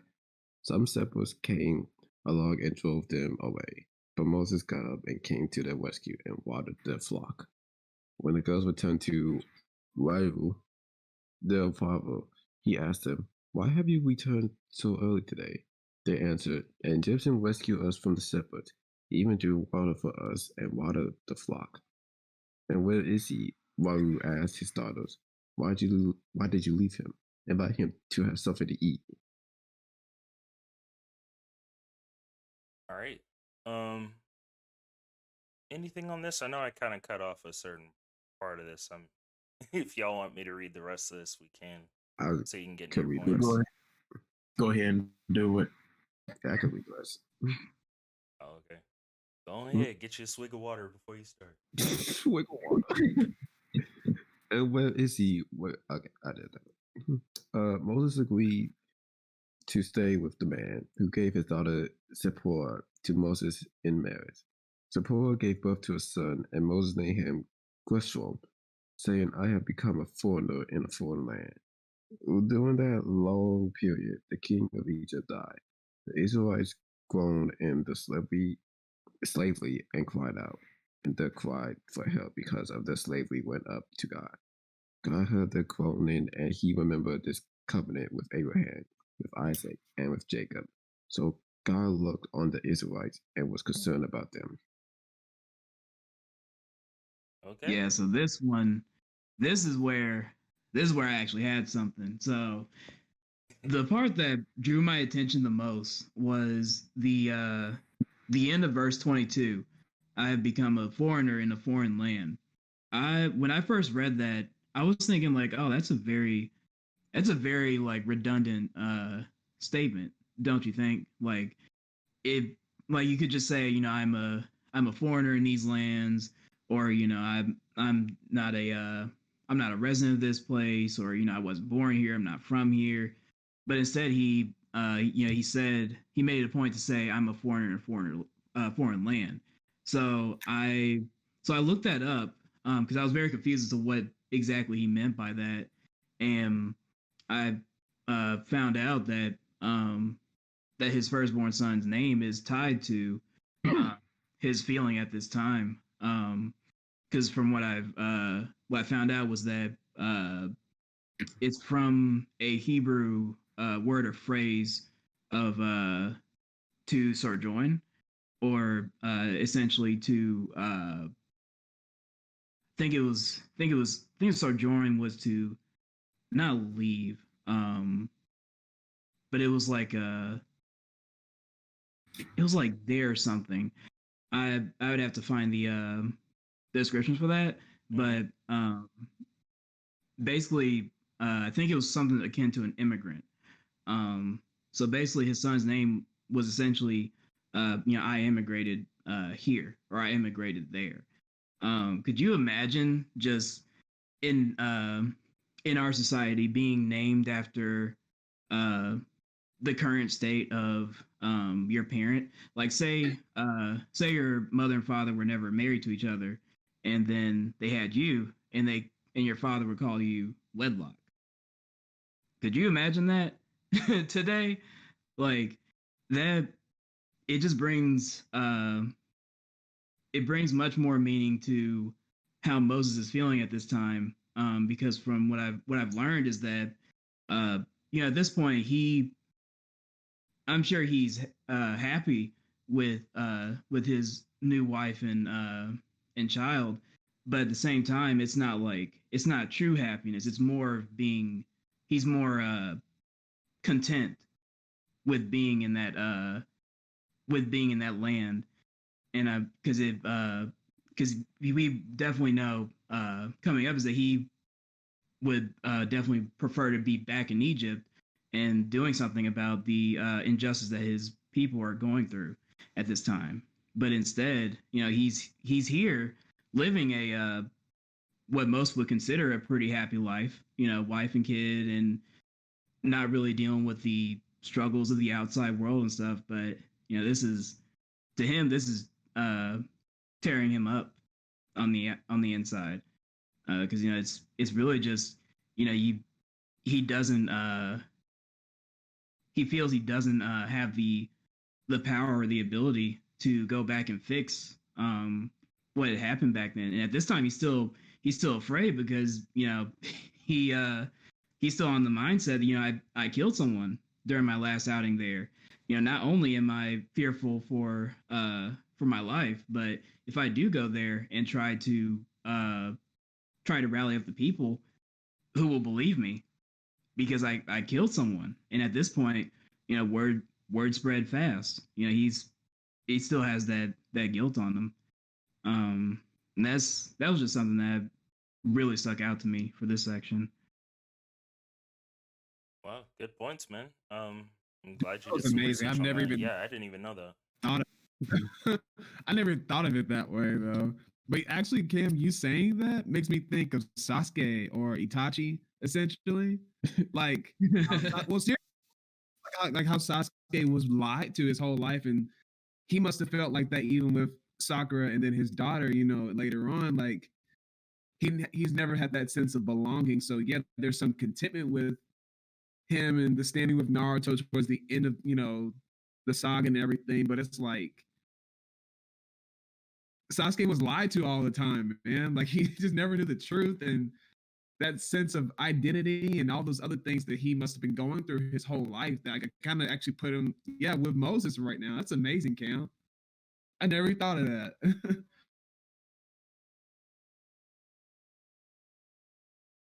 Yeah, great stuff. Any other points with this section, guys? Got a lot, but I'm gonna wait for somebody else to say stuff. This section was the most stuff you can pull out.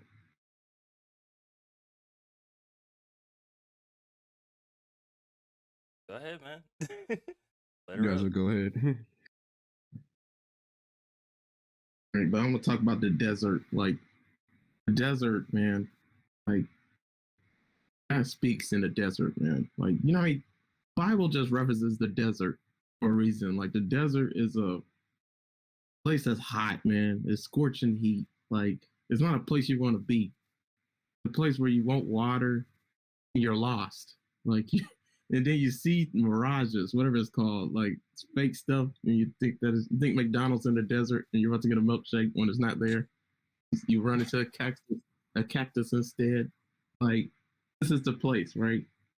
And so this is the place where God does the most work. Like, if you ever feeling lost, like, I want to say obscure. That's the word I'm looking for. Like a place where things are unclear, you're in doubt, you're uncertain, you don't know where to go. Everything's mysterious, and you feel like your calling's hidden. Like you're in a haze. Like, this is the most powerful place you can be, because this is the place where God speaks to you the most. And Moses' whole life, man, he was spoon fed, man. He had it all. He had the money, he had the fame, he had the power. He was second in command in Egypt, right? He was gonna beat Pharaoh. Like, he was there, right? But I took him out of that. He brought him to a place of humility in a desert. The first thing he sees is women, like, who need help. And instead of thinking about himself and what he's struggling with and everything, he helps them. But that says a lot about him. Like, and so because he did that, that just ordered his steps to, where God wanted him next, which was marrying Jethro's, I think that's his name, Jethro's daughter, and then living with Jethro. He even offered, like, hey, man, you can live with us. Stay here. Like, you're a great guy for my daughter. Like, that says a lot. Like, you know what I mean? But even though you're lost, and even though you don't know where to go, when you obey and just do what God has led you to do and called you to do, then it will lead to opportunities, right? And I remember Michael Todd said that one time. He said, when you're faithful, he said, if you don't know where to go next, just do the last thing that God called you to do. And so it's funny with Moses, like, that led to a blessing right there, because you can see through this whole text, he struggled with anger. And I just tweeted this as well. I said, what did I say with anger? I said, we don't control our anger, there's no end to the trouble it can cause. Right? Mm-hmm. Anger, man, it's a heinous thing, man. It can lead to awful paths. It has led to people murdering each other, And so if you don't keep your anger in check, man, you can do something damaging to your whole life, to other people's lives. And so when he killed that Egyptian, I mean, yeah, it was an Egyptian, but, like, you still murder somebody. God doesn't want you to murder. That's not ever God's answer. I mean, it is, like, with he uses it, but that's debatable. That's a topic for another time. But not in that instance. Like, that wasn't what God called him to do. And so he took things on his own accord. He did things his way. And what's funny is, if you research anything about Moses, like how the Egyptian men grew up, you'll probably see, like, I heard of something called the Temple of the Sun. Mm-hmm. And then Egyptian men, like, they're trained up in the military. And then also, because they're at the top, so they get the best training. So they learn how to kill people. So I'm pretty sure Moses killed this Egyptian man in the way that, the world taught him to do it. But, like, that's not God's way. So he had to learn God's way. And he's about to figure out God's way through the desert. Like, you don't do what you want to do. You don't do things on your own accord. You follow the Spirit. And you do what the Spirit calls you to do. Right? So, yeah, so he learns the service attitude, through failure. Like, he's at his lowest point, and he doesn't even know where to go. Like, Jethro asks, like, where are you from? What's up? Like, what you got going on? Nothing. I'm just, I'm pretty sure the women ask too. Like, where you from? Like, what's up? Like, like, I don't know. Like, there's no hope. Like, he was in a place where he was cool and content with anything. He didn't know where to go. God gave him somewhere to go. He ordered his steps according to his word, man. And that's what God does with us, man. So, and then also, man, this is so powerful. Like, Moses was alone in the desert. Like, all he had was a camel, because the only reason why he would go to, like, a little water place, a little well, is to feed the camel, and he needed some water too. Like, so he was alone, guys. And because he was alone, God does the most in the desert, like I said. And in this season of loneliness, this is where he learned to depend on God. So in the future, when all the Israelites are complaining and whining and bickering and giving him a hard time, why are you leading us? Why are we taking orders from you? Like, why would you lead us to the Red Sea? Red Sea is water. None of us can walk on water. Like, why? Like, they always question everything he did. And then some people, even his family, would try to overtake his authority. They thought they could do a better job, but God called him. Because of this season of loneliness, man, he learned how not to depend on anybody. And he learned that he didn't need anybody. He had God. So, like, that's why the desert's so important in our lives. That place of you don't know your purpose. You don't know who you are. Everything's unknown. Like, you don't know where to go next. This is when God's going to speak to you. But you have to put yourself in the right positions for him to speak to you. And what's the right position? Your attitude. You got to be low, man. It ain't about what you want anymore, man. So, yeah, so that's what this passage is talking about too. There's some other stuff too. I'll save that if we bring it up. Yeah, no problem. One thing you kind of touched on a lot of what I was gonna say as well. So there's first because Sean was starting to take a lot of my points, I had to look up something. Kidding. So based on the actions that Moses took in murdering an Egyptian, he was forced out of Egypt. Basically, he had to leave, or else he was going to end up getting killed, right? And so he ends up going to Midian, and I kind of heard that name before, in terms like the Midianites, and so I looked up who they were, and we find that they're a nomadic tribe going through what Sean was saying as far as a desert. There are lost people who are just constantly in motion, either selling and trading things, or we see with this with Raul or Rule, their father being a priest, him being a priest, and having 7 daughters, constantly in motion, and we see a point to where Moses feels completely lost. And so kind of what Cam was saying before as far as him being a foreigner in a foreign land, the foreign land being, amongst people who don't have necessarily a place to be. They're constantly in motion. They're constantly just doing and going wherever the wind takes them. You know what I mean? And the interesting thing that I kind of saw with this, and we kind of see some similarities throughout the Bible, as far as how Moses comes in contact with these people who essentially lead him into being, the Moses that we know, is that he meets them at a watering hole, pretty much. And we've seen that with whenever Isaac went and he wanted one of his servants to go out and find a wife for his son.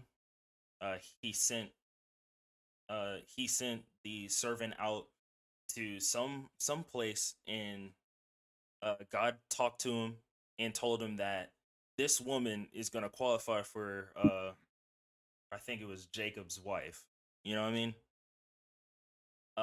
We see that. We also see that even near like watering holes and things like that, that Jesus was able to actually talk and minister to somebody who was completely lost. And so we think about that woman that I don't know if you guys went and read through John by yourselves, but we think about whenever Jesus was sitting next to that well, and he sees that one woman who has basically done things as far as like committing adultery or being with someone who's not her husband, and doing things that made her feel lost. And Jesus gave her the pitch of, living water, and if you seek me, you will have it. And it's more than just something that will sustain you for a moment, but it will sustain you for life, through him. We see all these things to where just it happens near water. And then we think about like, baptism and things like that, and just how the significance of being near just near water.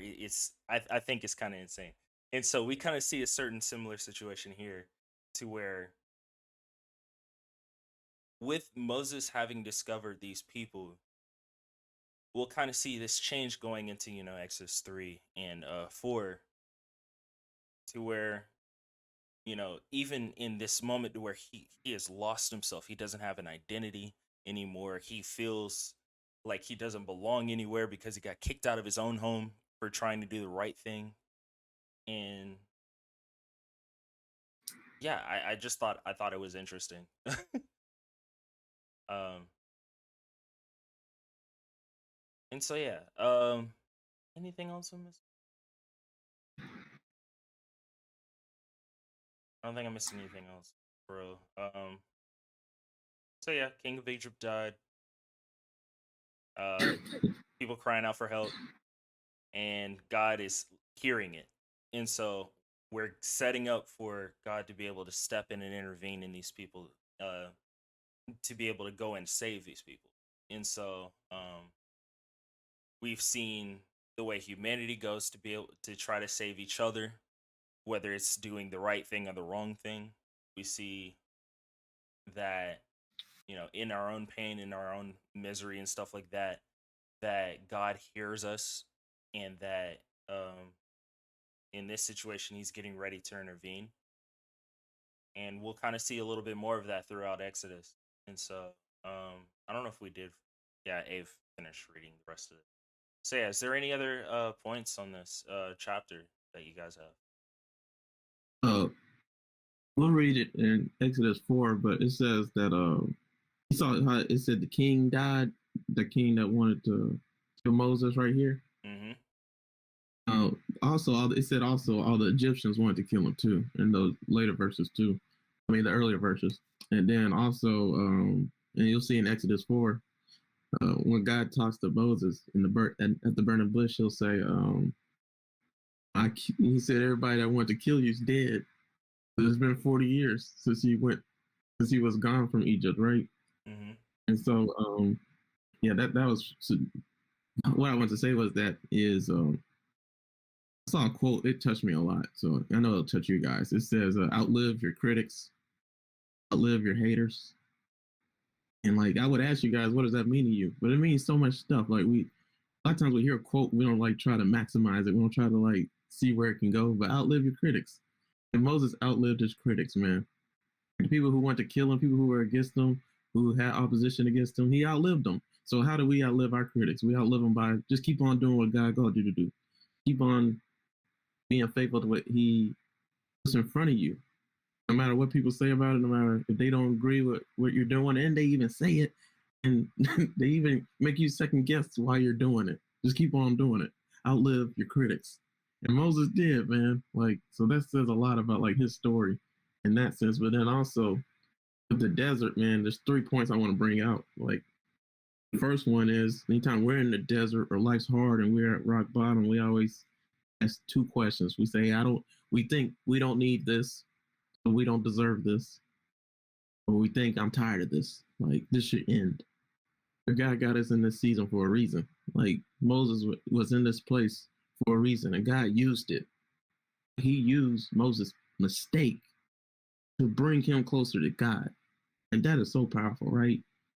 And then also the third response is, it's the best response too, is I should accept this.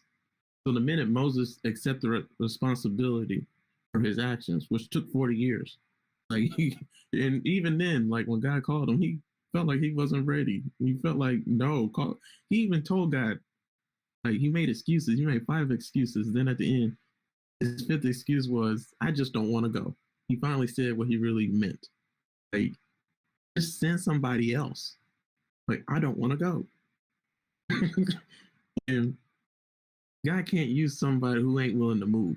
God can't use somebody who ain't willing to humble themselves and do what he called them to do. Like, all of us want like the high-end jobs. Like, God was calling him to the high-end job. He always wanted this job too. Like, you guys see that Moses tried to take stuff to his own, he tried to do stuff, make stuff happen by himself, and it didn't work.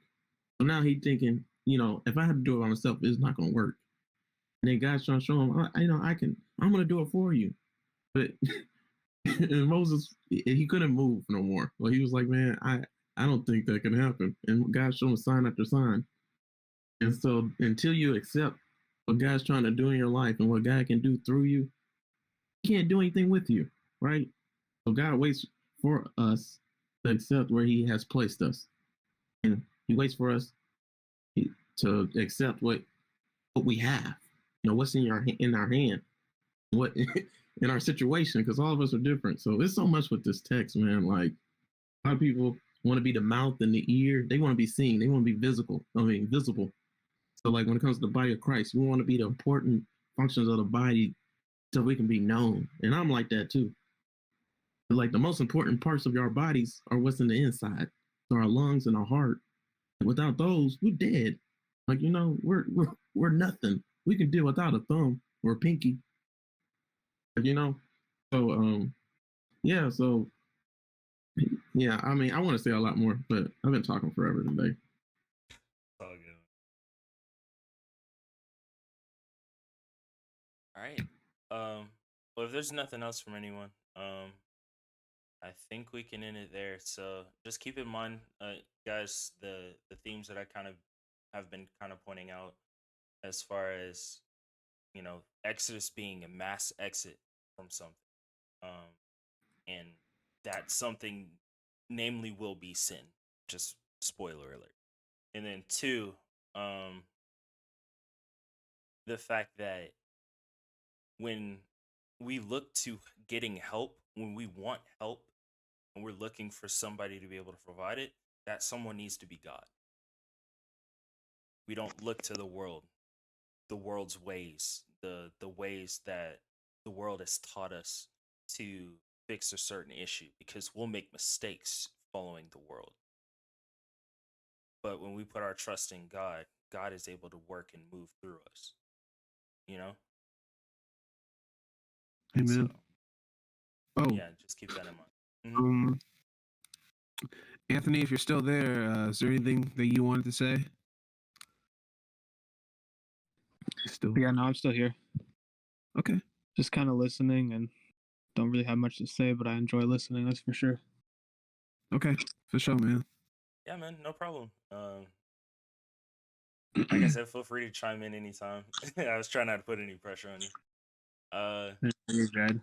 I just prefer more to listen. All good. I don't know too much yet. I need to study a little bit more, I guess. Yeah, it's all good. And if you need any help, I can post some stuff in the Discord, as far as like some resources that you can use to be able to kind of get used to some of the things, or at least get like a overall summary of Exodus. So as you're reading, you can kind of point out certain things that stick out to you. You know what I mean? Okay. Yeah. Yeah, I was trying to read along with you guys, but I ended up stopping about halfway through. I had to go get some food.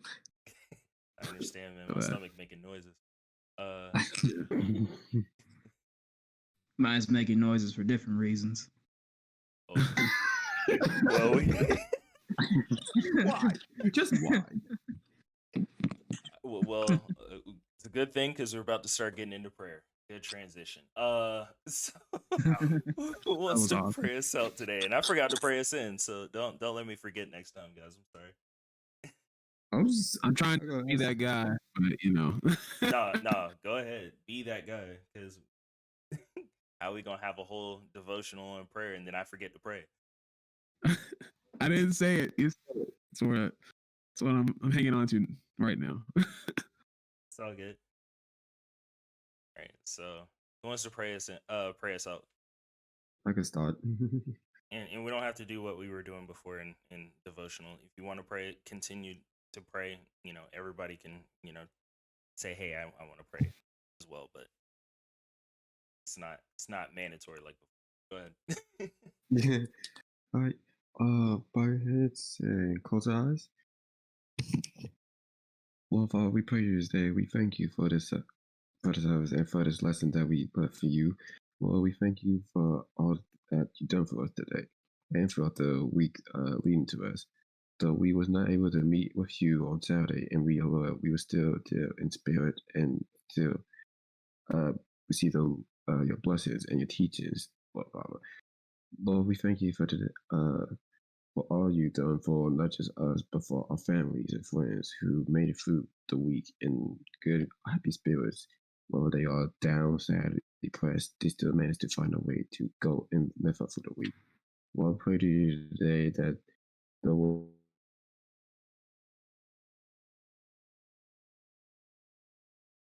If your audio went out.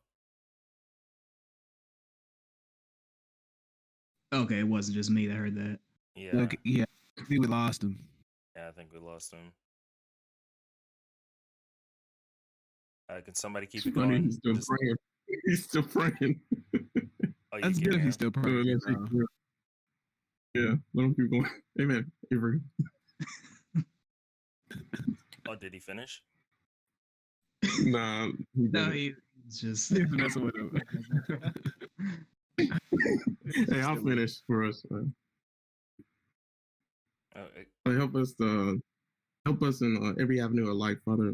Life's all about you. It's all about glorifying you. It's all about us becoming more like you, drawing closer to you, and just experiencing you in our lives. That's what life's about. So, Father, I pray in Jesus' name, and each and every single one of us can love the roles that you have placed us in, and to just utilize it to our fullest extent, like you called us to do. Father, help us to just utilize all the blessings that you've given us and not waste any, Father, and just to glorify you in all ways so we can bring people closer to you. Father, help us through each and every single one of our circumstances and adversities. And you promise in your word that we're overcomers and we'll receive the victory. So, Father, I pray in Jesus' name that you can please grant us that in every single battle that we're facing, Father. And you please get the glory, glorify yourself, and just let us see you do the impossible in our lives, Father, in every area, Father, so we can come back next week and every single time we meet and talk about all the good things that you've done and all the good things you brought us through, Father. We're excited to see what you're going to do this week in our lives, and we praise you for it already, and we declare it in Jesus' name that's going to be done. In Jesus' name I pray, amen. Thanks for the study too, by the way. Amen. amen, amen. Amen. Amen. One thing, we are still meeting Saturday, right, at 1? Yeah, And we're gonna do chapters 3 and 4, right? 3 and 4. Yep. Okay, Sean, we would love to have you there. No. I know you be sleep. No, nigga. I know you be sleep, but Ooh. be there. I'll be Second out, thing- because Exodus. Second thing is though, but the second thing is though, I'm still challenging everybody to bring a friend, cousin, whoever that needs to be in here. And that's it for me. Amen. On.